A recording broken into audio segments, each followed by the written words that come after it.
मैं आपको मेरे साथ घटी एक बिल्कुल सच्ची घटना बताना चाहता हूँ। मेरा नाम इरफान है और मैं दिल्ली में रहता हूँ, लेकिन मेरा गांव सिवान में पड़ता है, जो कि बिहार में है। दरअसल उस दिन मेरे साथ कुछ ऐसा हुआ था कि मैं AC 3 क्लास से बिहार संपर्क क्रांति ट्रेन से अपने गांव जा रहा था। दिन के सफ़र में पूरा दिन बैठे रहने के कारण मेरे शरीर में दर्द होने लगा था, पर अब रात हो चुकी थी। मैंने खाना खाने के बाद सोचा कि एक बार बाथरूम होकर आ जाता हूँ। बाथरूम जाते समय मेरी नज़र मेरी घड़ी पर पड़ी, तो उस समय तकरीबन रात के 11:45 हो रहे थे। मैं टॉयलेट करने वहाँ गया। फिर मेरे साथ जो हुआ उसको देख के मेरी तो मानो जान ही निकल गई। मैंने देखा कि मेरे सामने एक लड़की खड़ी है, जिसका चेहरा एक तरफ से जला हुआ है। उस स्टेशन का नाम गोरखपुर था। मैं उसको देख के बहुत डर गया, पर मैंने थोड़ी हिम्मत करके उससे पूछ ही लिया कि बेटा तुम कौन हो और तुम्हारा चेहरा कैसे जल गया। लेकिन उसने कुछ भी नहीं बोला और वो बिल्कुल चुपचाप खड़ी बस मुझे ही देखे जा रही थी कि तभी इतने में ही मेरे पास मेरा बड़ा भैया आ गया। वो बोला मुझसे, तू यहाँ पर क्या कर रहा है खड़ा खड़ा। मैंने सोचा कि अगर इनको ये बात बताऊंगा तो ये मुझ पे हंसने लगेंगे, लेकिन ये मेरी बहुत बड़ी भूल थी। उस समय भैया से मैंने बोला, भैया कुछ नहीं, बस बाहर का नज़ारा देख रहा था कि क्या हो रहा है।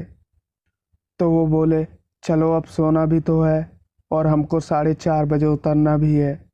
मैं अपनी सीट पर चला गया और वहाँ पर जाके लेटने के लिए एक ब्लैंकेट बिछाने लगा। तभी मुझे वही लड़की दोबारा से दिखी, जो कि ट्रेन के बाहर खिड़कियों पर लटक रही थी। मैं उसको देख के अब इतना डर गया था कि मैं ज़ोर ज़ोर से चिल्लाने लगा। तभी मेरी चीख सुन के मेरे भैया और ट्रेन के बाकी पैसेंजर उठ गए और मुझसे पूछने लगे कि क्या हुआ, क्यों चिल्ला रहे हो। मैंने अपने भैया को सारी बात बता दी। हमारी सीट के पास एक टीटी बैठा हुआ था। उसने हमारी सारी बात सुन ली थी। तो उसने हमसे बताया कि वो एक 9 साल की छोटी लड़की है, जिसके मम्मी पापा ट्रेन में बावर्ची का काम करते थे। उसके मम्मी पापा उसको बिल्कुल भी टाइम नहीं दे पाते थे। हमेशा अपने अपने काम में वो बिजी रहते थे। लेकिन एक दिन वो अपनी उस 9 साल की बच्ची को ट्रेन में घुमाने के लिए लाए। उस दिन उसके मम्मी पापा अपने अपने काम में बहुत बिजी थे और उनकी बेटी ये सब देखकर सोचने लगी कि मैं भी अपने घर वालों की मदद करती हूँ। उसने ट्रेन में रखी हुई गैस पर चाय बनाना चालू कर दिया। फिर पलक झपकते ही अचानक उसके साथ एक बहुत ही बुरा हादसा हो गया। दरअसल ट्रेन के उसी किचन में आग लग गई थी और उसमें उनकी बेटी का आधा चेहरा जल गया था और इसकी वजह से उस बच्ची की मौत हो गई। उस टीटी के मुंह से ये सब कुछ सुनने के बाद मेरी आंखों में आंसू आ गए थे। फिर मैंने ऊपर वाले का नाम लिया और सो गया। उसके बाद सुबह 4:30 बजे ट्रेन से उतर के अपने घर चला गया। दोस्तों, मेरा नाम मुकेश दीप है और जो घटना मैं आज आपको बताने जा रहा हूँ वो मेरी मामी की लड़की के साथ घटने वाली थी। वो उड़ीसा संबलपुर से है। मुझे आज भी याद है, वो दिन मेरी मामी को बाज़ार जाना था साड़ी खरीदने के लिए। हम 4 लोग घर से निकल गए। 12:30 बजे तक बाज़ार पूरा लग जाता था। मैं और मेरी दोस्त, मेरी मामी और उनकी लड़की, बस हम 4 लोग थे। मेरी मामी की लड़की की उम्र 14 साल तक होगी। अगर तब हम रोड से जाते तो हमें काफ़ी ज़्यादा समय लगता था। इसीलिए मैंने कहा, पटरी लाइन से चलते हैं। मामी ने पहले तो कुछ नहीं बोला, फिर बोली चलो ठीक है, उधर से ही चलेंगे। फिर पटरी पर चलते चलते हम आधी दूरी पूरी कर चुके थे। तभी मेरी मामी की लड़की, जिसका नाम खुशी है, वो बहुत मस्ती कर रही थी। हम तीनों आगे चले गए, वो पीछे रह गई। हम बातें करते करते जा रहे थे।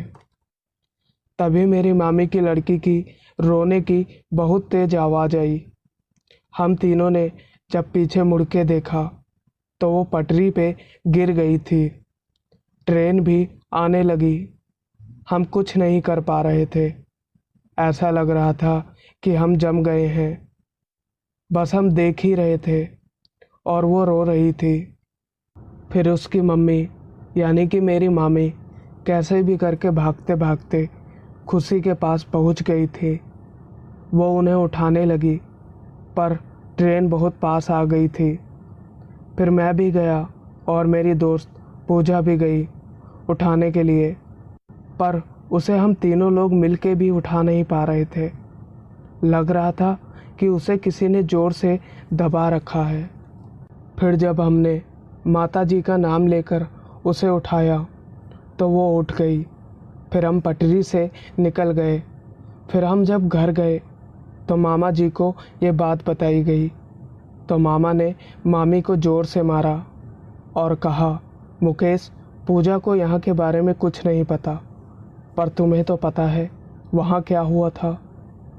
फिर हमने मामा जी से पूछा, मामा वहाँ पर क्या हुआ था? तो मामा जी ने बताया, एक दिन वहाँ पे दुर्गपुरी एक्सप्रेस ट्रेन रुकी हुई थी। एक लड़का अपने मोबाइल पे गाने सुन रहा था। उसने अपने कानों में हेडफोन लगा रखा था। वो अपनी ट्रेन से उतर के पटरी पर चला गया और उस पर चल रहा था और वहाँ सूसू करने लगा। लोगों ने बहुत आवाज़ दी। पटरी पे ट्रेन आ रही थी, पर वो मोबाइल पे गाने सुन रहा था, इसीलिए उसे लोगों की आवाज़ सुनाई नहीं दी। और एक सुपर फास्ट ट्रेन जो कि दूसरी पटरी पर आ रही थी, उसे काट कर आगे निकल गई।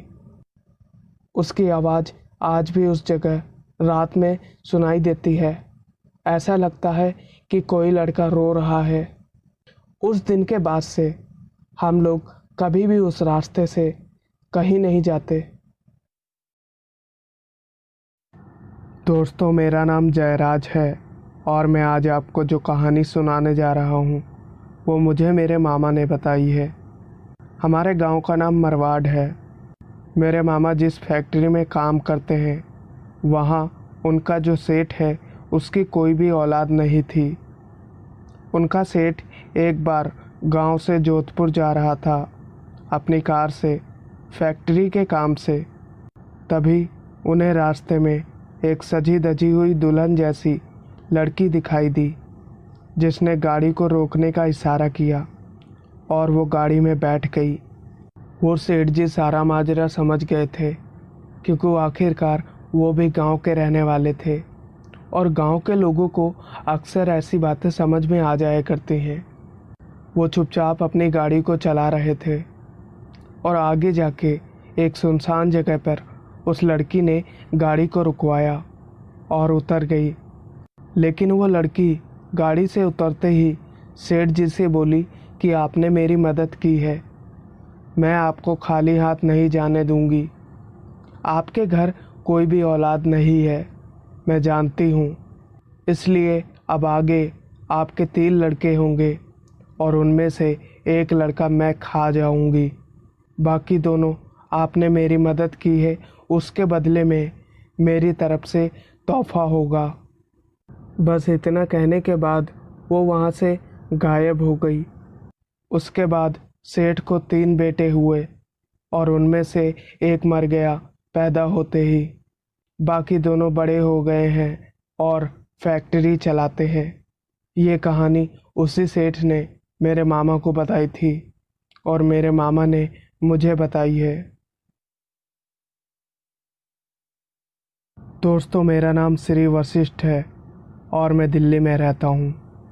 मुझे क्रिकेट खेलना बहुत पसंद है, इसलिए मैंने क्रिकेट एकेडमी को भी ज्वाइन करके रखा है। कुछ समय के बाद मेरा एक नाइट मैच में सिलेक्शन हुआ था, जिसमें मेरा मैच घर से 7 किलोमीटर दूर था। 5 बजे से लेकर रात के 9 बजे तक था। जब मैं मैच खेलकर वापस आ रहा था, उसी समय एक आदमी मुझे वहाँ झाड़ियों में खड़ा हुआ दिखाई दिया। रास्ता भी बड़ा सुनसान था। वो आदमी बहुत लंबा था। मुझे थोड़ा थोड़ा डर लग रहा था, लेकिन मैं आगे चले जा रहा था और थोड़ी दूर जाते ही वही आदमी मेरे से थोड़ी दूरी पर खड़ा हुआ फिर से दिखाई दिया। इस बार मैं बहुत ज़्यादा डर गया था। मेरी बदकिस्मती से मुझे हनुमान चालीसा ढंग से नहीं आती थी। मैं अब यही सोच रहा था कि वो आदमी अगले ही पल मेरे सामने आएगा और मुझे जान से मार देगा। अब तो मेरे पैरों के तले से ज़मीन ही खिसक गई थी। उसकी शक्ल इतनी भयानक दिख रही थी कि मानो कोई कमज़ोर दिल वाला होता तो वो उसकी शक्ल देखकर मर ही जाता। उसकी आंखों में से खून आ रहा था और उसकी आंखों की पुतलियां थी ही नहीं और उसका मुंह कटा हुआ था। मेरी अब चिल्लाने की भी आवाज़ नहीं निकल रही थी, मानो मैं उसी जगह जम गया हूँ। लेकिन मैं हिम्मत करके कैसे भी करके वहाँ से इतनी तेज भागा जितनी तेज मैं कभी नहीं भागा था। भागते भागते मैंने पीछे मुड़कर देखा तो वो आदमी मेरे पीछे ही आ रहा था। लेकिन मैं भागते ही रहा और मेरी सांस अब फूल चुकी थी और साथ ही मैं अपनी क्रिकेट किट को भी पीछे टांग रखा था। मैं अपने घर पहुंच गया। जब मैं पीछे मुड़ के देखा तो वो आदमी थोड़ी सी दूरी से अपने पास बुलाने का मुझे इशारा कर रहा था। उस दिन के बाद मैंने कभी भी नाइट में मैच नहीं खेला और ना ही रात में कहीं अकेले आता जाता हूँ। आज भी जब उसकी शक्ल याद करता हूँ तो मेरे रोंगटे खड़े हो जाते हैं।